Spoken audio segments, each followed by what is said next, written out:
Good morning बच्चों। तो चलिए अगेन मैं कुछ क्वेश्चंस का वीडियो फिर लेके आया हूँ।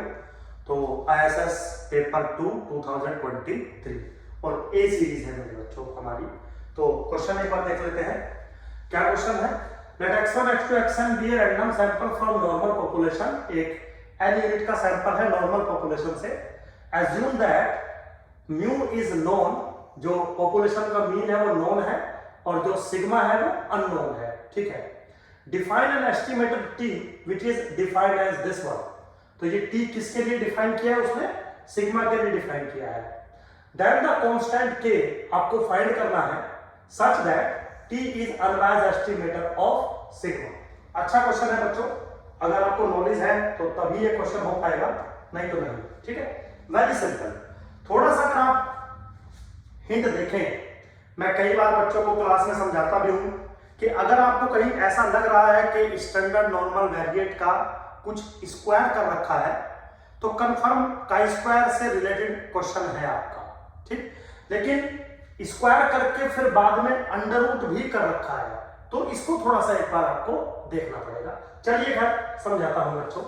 सबसे पहले तो अगर हम इस थोड़े से सिनेरियो को देखें तो एक चीज आपको कंफर्म पता होगी, summation i goes from 1 to n xi minus mu का whole square divided by sigma square confirm follow करेगा का square with n degree of freedom. ये कन्फर्म वैरायटी है। ठीक, मान लो एक सेकंड के लिए मैं इस रैंडम वेरिएबल को y मान लेता हूं, कोई प्रॉब्लम नहीं, आप जो मर्जी मान लीजिए। अब बच्चों एक रूल है, अब क्योंकि यहाँ पे ना थोड़ा सा उसने अंडर रूट कर रखा है, टी को अगर देखें तो अंडर रूट ऑफ समथिंग कर रखा है, इसलिए मुझे रिलेट उससे थोड़ा करना पड़ेगा। एक रूल है बच्चों, अगर x फॉलो करता है का स्क्वायर n को तो under the root of x follow करता है chi distribution with n degree of freedom को। ये रूल है। और अगर ऐसा होता है, समझ लो, मतलब ये रूल है कि काई स्क्वायर का अगर आप अंडर रूट करोगे तो वो चाई डिस्ट्रीब्यूशन को फॉलो करेगा। और ये भी रूल है मेरे बच्चों, अगर कोई रैंडम वेरिएबल y मान लीजिए चाई डिस्ट्रीब्यूशन को फॉलो कर रहा है विद n डिग्री फ्रीडम, तो उसकी जो एक्सपेक्टेड वैल्यू होगी वो बराबर होगी under the root of 2 into under the gamma, not root, gamma n plus 1 by 2 divided by gamma n by 2। तो ये कुछ इंफॉर्मेशन मैंने आपके सामने लिखी है ताकि जब मैं क्वेश्चन करूं तो आपको चीजें समझ में आ जाए। ठीक है, तो आपको पता है कि अगर x फॉलो करता है का स्क्वायर को तो उसका अंडर रूट चाई को फॉलो करेगा, और कोई रैंडम वेक्टर अगर चाई को फॉलो करता है तो उसका एक्सपेक्टेड वैल्यू इसके बराबर होता है। ये क्या है? Under root of 2 into gamma n plus 1 by 2 divided by gamma n by 2, ऐसा रूल है। चलिए खैर इस चीज को मैंने रख कर दिया क्योंकि ये जो मुझे थोड़ा सा आपको बस बात समझानी थी कि हम काम कैसे करेंगे। ठीक, तो अगर आप इस चीज को देखें तो यहां से क्या मैं ये कह दूं कि under the root of summation i goes from 1 to n xi minus mu का whole square divided by sigma square follow करेगा चाई डिस्ट्रीब्यूशन को with n degree of freedom. बिल्कुल ऐसा कह सकता हूं। और अगर आप ऐसा कह सकते हैं तो अभी कुछ टाइम पहले आपने एक बात बताई थी कि expected value of this random variable and this is what under the root of summation xi minus mu का whole square divided by sigma. अब सिग्मा मैंने अंडर रूट से बाहर ले लिया। Now this is equal to under the root of 2 into gamma n plus 1 by 2 divided by gamma n by 2। ये आपने अभी मुझे समझाया था, इसमें कोई रॉकेट साइंस नहीं है। तो मेरे बच्चों अगर मैं इसको थोड़ा सा रीअरेंज करूं आपके लिए, कुछ नहीं करना, इस सिग्मा को यहां से उठा के यहां लेके जा रहा हूं। ठीक, एक सेकंड लगेगी मुझे। इस सिग्मा को मैंने भाई एक्सपेक्टेशन से बाहर आ जाएगा ये सिग्मा, इस सिग्मा को मैंने यहां से उठाया और एक सेकंड इस सिग्मा को मैंने यहां से उठा के इनटू इधर ले गया। ठीक है, एक और क्या काम कर रखा है, मुझे इसके नीचे डिवाइडेड बाय n चाहिए, तो मैंने इसके नीचे रूट n यहाँ पे कर दिया और मैंने रूट n यहाँ पे मल्टीप्लाई कर दिया ताकि मेरा फॉर्मेट कुछ उसके जैसा बन जाए।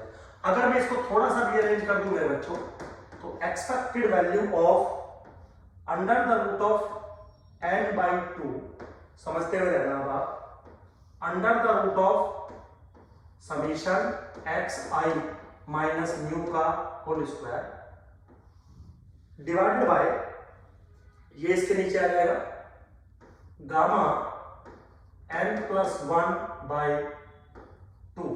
ठीक है, या एक काम कर लेते हैं, इसको अभी यहां नहीं लिखते, ठीक है, इसको यहां नहीं लिखते अभी हम इसको लिखते हैं under the root of n into, ये इसके नीचे चला जाएगा, यहां पे लिख दो gamma n by 2 divided by gamma n plus 1 by 2 bracket close is equal to sigma. ठीक है, चलिए अब अगर आप गौर से देखें इस पूरे सिनेरियो को, ये जो चीज है आपकी, ये किसके बराबर है? t के बराबर है? t is equal to something और k का मल्टीपल हो रखा है, k का मल्टीपल हो रखा है। तो मैं इस चीज को बच्चों, अगर मैं थोड़ा सा ऐसे लिखूं, this is expectation of under the root of n by 2 into gamma n by 2 divided by gamma n plus 1 by 2 into under the root of summation xi minus mu का whole square divided by n is equal to sigma square, sorry sigma. तो काम चलेगा आपका, है ना, बिल्कुल काम चलेगा इजीली और एकदम काम दौड़ेगा, कोई इशू नहीं है। अब आप इससे कंपैरिजन करो, k की वैल्यू किसके बराबर मिलेगी? आपको k की वैल्यू मिल जाएगी इसके बराबर। ठीक है, तो k किसके बराबर आ गया मेरा? Under root of n by 2, yes B option में है, और गामा n प्लस 1 बाई 2, इसमें गामा नीचे है, तो मेरे हिसाब से D option is the correct option. आप चेक कर लीजिए बच्चों, मतलब आसान है, बिल्कुल भी कोई जो इशू नहीं है। तो D option is correct option. बस आपको थोड़ा सा पता होना चाहिए कि काई स्क्वायर का जो अंडर रूट होता है वो चाइल्ड डिस्ट्रीब्यूशन होता है। अगर आपको ये नहीं पता है तो फिर थोड़ा सा प्रॉब्लम इस क्वेश्चन में हो सकती है। चलिए घर ज्यादा टाइम वेस्ट नहीं करते, आगे चलते हैं। अगला क्वेश्चन है मेरे बच्चों, let x1, x2, xn be a random sample from a normal distribution, normal mu comma sigma square. Suppose both mu and sigma square are unknown, दोनों unknown है. Which of the following is jointly sufficient statistics for this one? Very simple बच्चों, even ये तो आपको पता ही होगा, पहला option correct है, summation xi square jointly sufficient estimate होते हैं mu और sigma स्क्वायर के, समीशन xi और समीशन xi माइनस x बार का होल स्क्वायर भी jointly sufficient एस्टिमेटर भी होते हैं। अब होते कैसे हैं वो आपको रूल के अकॉर्डिंग चलना पड़ेगा। ठीक, अब क्योंकि यहाँ पर रेगुलरिटी कंडीशन सेटिस्फाई है, तो सफिशिएंट एस्टिमेटर या jointly sufficient एस्टिमेटर निकालने के लिए आप फैक्टराइजेशन थ्योरम का इस्तेमाल कर सकते हो। कैसे? देखिए, पॉपुलेशन क्या है आपकी? पॉपुलेशन है आपकी f ऑफ x, मतलब डेंसिटी फंक्शन क्या है आपका 1 upon sigma under the root of 2 pi e to the power minus 1 upon 2 sigma square x minus mu का होल स्क्वायर। बिल्कुल सिंपल वे में मैंने लिखा। अगर मैं इसका लाइक्लीहुड फंक्शन लिखूं तो 1 upon sigma square into 2 pi to the power n by 2 into e to the power minus के 1 upon 2 sigma square summation i goes from 1 to n xi minus mu का होल स्क्वायर। ठीक है, ऐसे लिखा जा सकता है इस चीज को। अब फैक्टराइजेशन थ्योरम ये कहती है कि इसको आप ब्रेक करिए, ब्रेक करेंगे तो 1 अपॉन सिग्मा स्क्वायर 2 पाई मैंने बिल्कुल सेम रखा to the power n by 2 into e to the power minus के 1 अपॉन 2 सिग्मा स्क्वायर मैंने बाहर सेम रखा। इसको थोड़ा मैंने ब्रैकेट को ओपन कर दिया, तो पहली टर्म बनेगी समीशन xi स्क्वायर प्लस दूसरी टर्म बनेगी n mu square minus 2 mu summation xi। ये मेरा लाइक्लीहुड फंक्शन का एक्सप्रेशन बनेगा। और मैंने इनटू कर दिया 1, याद है फैक्टराइजेशन थ्योरम। अब अगर आप गौर से देखें, जो ये पार्ट है और इनटू जो ये दूसरे वाला पार्ट है, पहले वाले को मैं लिख सकता हूं this is the function of summation x I square comma mu comma sigma square into g21, and g21 is a constant function which is the function of x1 x2 xn q। क्योंकि 1 को हम कैसे लिख सकते हैं, x1 to the power 0 into x2 to the power 0 xn to the power 0, कोई भी function बनाना होता है। और आपको पता है कि अगर आप ऐसा लिख सकते हो, अगर आप ऐसा लाइक्लीहुड फंक्शन को रिप्रेजेंट कर सकते हो, तो summation x I comma summation x I square is jointly sufficient statistics for mu comma sigma square. ये रूल है, ऐसा मैं नहीं कह रहा हूं, ये सिंपल है बिल्कुल, ठीक है। तो अब यहां पे अगर आप गौर से देखें मेरे बच्चों, तो पहला ऑप्शन मेरा करेक्ट हो गया। अब बात ये है कि दूसरा ऑप्शन भी मैंने करेक्ट बोला था, ये किस तरीके से करेक्ट हो सकता है। वेरी सिंपल, देखिए एक बार रिप्रेजेंट करता हूं। लाइक्लीहुड फंक्शन मैंने फिर से बनाया, लेकिन अब मैं उसको इस तरीके से ओपन नहीं कर रहा हूं क्योंकि मुझे एस्टिमेटर के अंदर ये वाली टर्म लेके आनी है, ठीक। तो मैं इसको थोड़ा ऐसे लिख रहा हूं, this is equal to 1 upon sigma square 2 pi to the power n by 2 into E to the power minus के 1 upon 2 sigma square summation i was from 1 to n x i minus x bar plus x bar minus mu का whole, ठीक है। Simple मैंने ऐसा लिखा। Now this is equal to 1 upon sigma square 2 pi to the power n by 2 into E to the power minus 1 upon 2 sigma square bracket star वही a plus B का whole square, इसको हम ऐसे कर सकते हैं, ऐसे ब्रैकेट करके इसको मैंने स्क्वायर कर दिया। तो जो पहली टर्म बनेगी summation x i minus x bar का होल स्क्वायर प्लस जो दूसरी टर्म बनेगी n times x bar minus mu का होल स्क्वायर, और जो तीसरी टर्म बनेगी plus 2 times x bar minus mu into summation x i minus x bar, ठीक है। तो ये जो टर्म है वो मेरी 0 हो जाएगी। जब ये टर्म 0 हो जाएगी तो फाइनली मेरा क्या बनेगा, 1 upon sigma square 2 pi to the power n by 2 into E to the power minus के 1 by 2 sigma square summation x i minus x bar का होल स्क्वायर और प्लस n टाइम्स, अब मैं इसको कैसे लिख सकता हूं, summation x i by n minus के म्यू का होल स्क्वायर, बिल्कुल लिख सकता हूं, वेरी सिंपल। तो अब अगर आप और इनटू कर दो 1, अब अगर आप इस एक्सप्रेशन को देखें तो इसमें एक तो स्टैटिस्टिक्स ये इस्तेमाल किया है मैंने, एक स्टैटिस्टिक्स मैंने समीशन एक्स आई इस्तेमाल किया है और म्यू और थीटा है।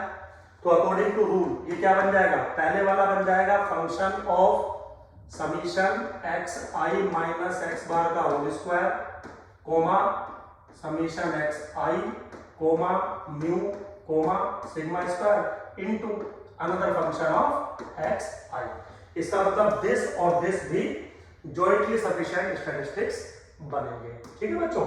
तो बनेंगे तो second option is also correct. तो पहला और दूसरा करेक्ट है, मतलब ए ऑप्शन इज करेक्ट। तो बिल्कुल सिंपल है, इसमें कोई रॉकेट साइंस नहीं है, कोई कुछ भी कहता नहीं, बहुत सिंपल है। इतना भी अगर आपको नहीं पता है, नहीं समझ में आता है, आपको किसी ने इतना भी नहीं पढ़ाया है तो प्रॉब्लम है, फिर समझ गए ना। चलिए आगे चलते हैं मेरे बच्चों, क्वेश्चन नंबर देखते हैं 23। क्या कह रहा है, let x1 x2 xn be a random sample from Cauchy distribution, जिसका पीडीएफ आपके सामने है। Consider the following statement, x bar is the unbiased for theta but not consistent estimator for theta, sample median is a consistent estimator of theta, which of the statement given above are correct, मतलब ऊपर में से कौन कौन सा correct है। चलिए very simple देखते हैं। तो मेरे बच्चों सबसे पहले अगर हम देखें तो जो यहाँ पे रैंडम वेरिएबल आपको दिया गया है कोची के फॉर्मेट का जो दिया गया है, this follow the Cauchy 1 comma theta, ठीक है, मतलब स्टैंडर्ड नोटेशन के अकॉर्डिंग कोची 1 कोमा थीटा। अब एक रूल है मैथमेटिक्स के अंदर, अगर x कोची को फॉलो करता है तो उसका अर्थमेटिक मीन भी कोची को फॉलो करेगा। और अर्थमेटिक मीन भी उसी कोची को फॉलो करता है। तो कोची 1 कोमा थीटा ही बनेगा सैंपल मीन। लेकिन अब इसमें प्रॉब्लम है, कोची की एक्सपेक्टेड वैल्यू एग्जिस्ट नहीं करती। इसका मतलब expectation of x bar does not exist. Expectation of x bar exist ही नहीं करेगा तो मेरे बच्चों एक्स बार का अनबायस होना पॉसिबल नहीं है और ना ही ये कंसिस्टेंट होता। तो कंसिस्टेंट नहीं होता ये बात ठीक है, लेकिन एक्स बार अनबायस होता है ये बात गलत है।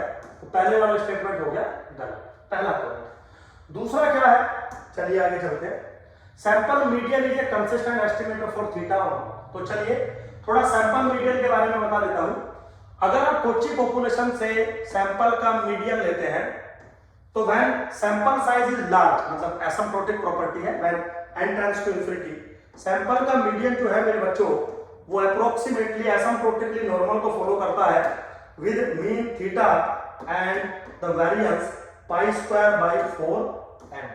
ऐसा मैं नहीं कह रहा हूं, ऐसा मैथमेटिशियंस कहते हैं, ऐसा हम प्रूव करते हैं। कोई ऐसा टिपिकल टास्क नहीं है, ये सिंपल चीज है। इसका मतलब हुआ as n tends to infinity expectation of the median is theta and variance of the median is pi square by 4n। ठीक है, तो मीडियन अनबायस्ड एस्टिमेट हो गया थीटा का, और अगर आप वेरिएंस देखें तो पाई स्क्वायर बाय 4n, लेकिन जब n टेंड्स टू इंफिनिटी करोगे तो दिस टेंड्स टू 0। अब मीडियन एसिम्प्टोटिकली अनबायस्ड हो रहा है और वेरिएंस 0 हो रहा है, तो इसका मतलब मीडियन एक कंसिस्टेंट एस्टिमेटर बनेगा। तो मेरे बच्चों जो सेकंड ऑप्शन है वो बिल्कुल करेक्ट है, तो second only, so B option is the correct option. कोई डाउट हो, कंफ्यूजन हो, आप पूछ लीजिए।